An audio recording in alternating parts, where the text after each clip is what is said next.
तो बच्चे जब शारीरिक बलवान होते हैं और उसकी वजह से वो बहुत सारी गलत काम करते हैं, उसी टाइम उनको वो काम अच्छा लगता है, पूरी तरह वो काम को वो एंजॉय करते हैं। परंतु बाद में जाके रियलाइज़ करते हैं कि मैं कितना गलत किया, मेरे वजह से कितने लोग परेशान हुए, और उसी टाइम वो सिर्फ खुद को कोसता है कि मैं एक क्या कर दिया। तो दोस्तों, मैं जैसे बोला था कि कुछ आदत की कहानी लाऊंगा जो कि आपके बच्चे और छोटे भाई बहन की ज़िंदगी को एक नया रूप और रास्ता दिखाएगा। तो आज की कहानी है शारीरिक बलवान होने का। पहले भी मैं कुछ आदत की कहानी डाला हूँ इस चैनल में। यदि आप नहीं सुने हैं तो प्लीज़ मेरे चैनल को सब्सक्राइब करिए और बेल आइकन को क्लिक करिए। शायद मेरे कहने का जरिया आपको सुनने के लिए अच्छा ना लगता होगा, परंतु मैं अनुरोध करूंगा कि आप मेरी वॉइस और जरिए को मत देखिए और मेरी कहानी की मतलब समझें और मेरा हर कहानी को सुनिए और आपके बच्चे और छोटे भाई बहन को एक बेहतर और खुशहाल ज़िंदगी दीजिए। तो दोस्तों, ऐसे तो बलवान का सबसे बड़ा 3 रूप है, जैसे कि पैसे का बलवान होना, शारीरिक का बलवान होना और कुछ पावर का बलवान होना। तो हम सिर्फ आज शारीरिक बलवान के बारे में बात करेंगे। तो दोस्तों, जैसे मैं पहले बोला था, बच्चे जब शारीरिक बलवान होते हैं और उसी चलते हुए वो ऐसी गलती करते हैं जो बाद में जाके पछताते हैं कि क्या कर दिया हमने। तो ऐसे तो बहुत कहानी है, जो सबसे ज़्यादा होता है हम लोग उसी से एक कहानी लेके आज बात करते हैं। तो एक लड़का था, वो हमेशा कसरत करता था।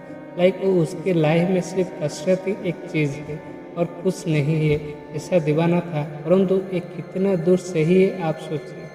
एक्चुअली वो कसरत इसलिए करता था कि उसको ज़्यादा हैंडसम देखने के लिए नहीं या शारीरिक फिटनेस के लिए नहीं, वो लोगों को डराने धमकाने के लिए नहीं, क्योंकि सब लोग उसको देख के डर जाते थे और भी हमेशा से ऐसा करता था, लोगों को डरा के धमका के जीता था। सो ऐसा करते करते वो बहुत लोगों को हमेशा परेशान करता था। बहुत लोगों को भी मजबूरी में कुछ कर ही नहीं पाते थे। बहुत लोग उनकी वजह से उनसे बहुत परेशान रहते थे। ऐसा चलते चलते बहुत दिन हो गया। उसके बाद और एक लड़का आया, परंतु वो बहुत अच्छा बंदा था। इतना अच्छा कि वो किसी को कुछ नहीं कहता था। सिर्फ उसका जो डेली काम, घर में ऑफिस, छोटा मोटा दोस्तों के साथ बैठना उठना, ऐसा ही उनका ज़िंदगी पूरा सिंपल सा चल रहा था। कभी होता है कि वो बहुत लोगों को किसी तरह की सपोर्ट करता था, उनको हेल्प करता था, कुछ मदद कर रहा था कि कोई परेशान में है तो वो जाके उनको भी मदद कर रहा था। और एक ऐसा दिन आया, वो उसको भी परेशान किया, तो और जो बोला वो वही किया उस दिन, क्योंकि वो किसी का झमेला नहीं चाहता था, किस तरह की वायलेंस नहीं चाहता था। और इस दिन सबके सामने भी बहुत इंसल्ट हो गया। जैसे इंसल्ट की पिता माता बहन के सामने भी वो हो गया, इतना बुरी तरह वो इंसल्ट है सबके सामने कि वो कुछ कर ही नहीं पाया। वो चाहता तो उस टाइम बहुत कुछ कर पाता था, बट वो एक्चुअली बहुत सिंपल सा है, वायलेंस जैसा है वो ये नहीं। जैसे बोलते हैं ना, उसको एक थप्पड़ मार दो वो थप्पड़ खा लेगा, कुछ नहीं रहेगा। मतलब नहीं कि वो कमज़ोर नहीं था, वो भी उस तरह से बलवान था, बट वो बहुत सिंपल लड़का था। तो उसको जब से इंसल्ट कर दिया, सब वो होने के बाद वो घर गया, परंतु गुस्सा नहीं था कि मेरे साथ ऐसा सब कुछ हुआ, परंतु बहुत इंसल्ट महसूस कर रहा था। और उसी दिन वो ठान लिया कि बहुत हो गया और नहीं उसको अभी लाइन में लाना पड़ेगा, क्योंकि वो भी बहुत कुछ सुना था वो लड़के के बारे में, क्योंकि वो बहुत सारे लड़कों को इतना परेशान कर रहा है, ऐसा सब कुछ कर रहा था, और वो कुछ करने के लिए हिम्मत नहीं रहा था कि वो ऐसा कुछ करेगा। जब उसको इंसल्ट फील हुआ तो उसके मन में बहुत कुछ तूफान उठा कि मुझे इतना ऐसा महसूस हो रहा है, तो और बाकी लोगों को कैसे रह रहे होंगे, कितना कैसे महसूस हुआ, कितना छोटा महसूस, कितना कमज़ोर महसूस हुआ। तो वो ठान लिया कि वो उसको लाइन में लाएंगे कि जैसे कि वो अच्छे से सभी के साथ मिलजुल के रहे। तो वो डिसाइड करके उसके बाद वो कैसे करके उसके घर लोगों के पता लगाया, उसके बारे में पता किया और घर के लोगों के साथ भी बात किया। परंतु वो देखा कि वो लड़का का घर भी बात ही नहीं सुनता है, क्योंकि जब छोटा था वो लड़का कभी किसी का बात नहीं सुनता था, हमेशा मन मर्जी का करता था। घर लोगों की भी कुछ उसको प्यार और लाड की वजह से उसको ज़्यादा कुछ नहीं बोलते थे, और अभी बिल्कुल भी वो घर की बात नहीं सुनता है। इसलिए घर लोग भी उनसे बहुत परेशान रहते थे और घर लोगों भी कुछ नहीं कर पाते थे। तो उसके बाद वो डिसाइड किया कि जो करेगा वो ही करेगा। तो इसलिए सब लोगों को लिए और खुद को तैयार किया कि और वो किसी को परेशान ना करे, लोगों को ज़्यादा तकलीफ ना दे, ऐसे बहुत कुछ वो सोचा। उसके बाद ऐसा कुछ किया कि वो बलवान लड़का देखा कि लोग आहिस्ते आहिस्ते उस पर डरना छोड़ दिए और कुछ दिन के बाद बात बलवान लड़का को पता चला। उसके बाद वो आया पूरे गुस्से से उसको मिलने के लिए और वो उसको देखा कि गुस्सा होके मार पीटना शुरू कर दिया, परंतु वो सब कुछ सीख गया और हर बार वो बोला कि तुम जो कर रहे हो गलत कर रहे हो, वो तुम्हारी वजह से हमेशा बहुत लोग परेशान रहते, तुम्हें ये सब करके क्या मिलता है, तुम्हारी वजह से हमारी सोसाइटी पर भी बहुत बुरा असर पड़ता है। ऐसे बहुत कुछ बोला, परंतु वो कुछ नहीं सुनता था, वो सिर्फ उसको मारता पीटता था। ऐसे बहुत कुछ उसके ऊपर चल रहा था और ऐसे चलते हुए बहुत देर के बाद लड़का उसको पकड़ा और बोला, तुम्हें क्या लगता है मैं तुम्हें मार नहीं सकता हूँ, मैं वायलेंस नहीं चाहता हूँ, मैं तुम्हारी कुछ क्षति नहीं चाहता हूँ, मैं तुम्हें सिर्फ लाइन में लाकर अच्छी बनाना चाहता हूँ, तुम्हें मैं अच्छा बनाना चाहता हूँ।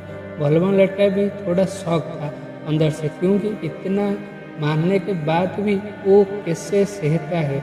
उसके बाद उसको बोल भी है, बस करो नहीं तो मैं भी तुम्हें हाथ उठाऊंगा। लेकिन उसके बाद से बहुत ज़्यादा झगड़ा हुआ और बट वो लड़का उसको सिर्फ सेल्फ डिफेंस कर रहा था और वो एक ऐसी जगह में मारा कि वो बुरी तरह जख्मी हो गया, ऐसे जख्मी लाइक पैरालाइज।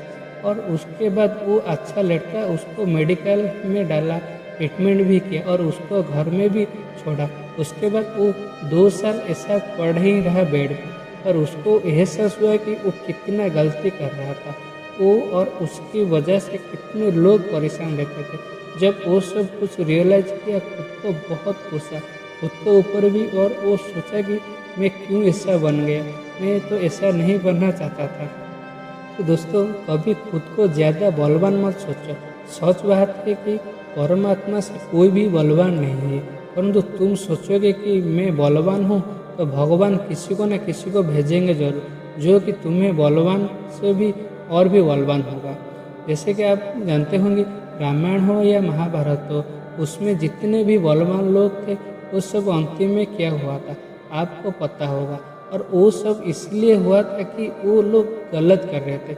बलवान होना कोई बुरी बात नहीं, परंतु उसका गलत काम में लगाना, वो उसको गलत की नज़रे में देखना, उसका गलत की व्यवहार करना ही गलत है।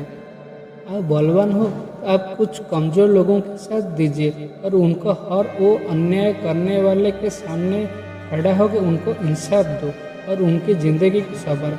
भगवान भी आपके ऊपर बहुत खुश होंगे और आशीर्वाद भी करेंगे। तो मेरे विश्वास है कि आप आपके बच्चों को बलवान होने का सही रास्ता दिखाएंगे। दोस्तों नमस्कार, मैं विश्वजीत हूँ। मेरा कहानी आपको अच्छी लगे तो प्लीज़ सब्सक्राइब मेरे चैनल और लाइक शेयर कमेंट के लिए मत भूलें। और जो भी कहानी है समय ऑफ लाइफ का मेला हूँ वो आपके पास पहले पहुँचे और आप भी मुझे आशीर्वाद करें कि आपके लिए इससे अच्छी अच्छी कहानी मैं ला सकता हूँ जो कि रियल लाइफ में ही होता है। और अंतिम में सिर्फ मैं इतना ही कहूँगा कि आज भी आपके घर के आसपास बहुत लोग भूखे होंगे, क्योंकि आज हर किसी को खाना नहीं मिलता और वो लोग भूखे रहते हैं। और आप जानते होंगे कि भूखा रहना कितना मुश्किल होता है और दर्द और तकलीफ बड़ा कितना होता है। तो आप कुछ भूखे लोगों का भूख मिटा सकते हैं तो मिटाइए वो, और आपकी इस काम की वजह से भगवान भी आपके ऊपर बहुत खुश होंगे और आशीर्वाद भी करेंगे और आपके जीवन में कभी ना कभी आपकी भी मदद करेंगे। जब आपको सबसे ज़्यादा किसी का मदद चाहिए होगा, परंतु आपकी अपना कोई नहीं होगा, आपके पास भगवान किसी न किसी रूप में आके आपको मदद करेंगे। जय हिंद।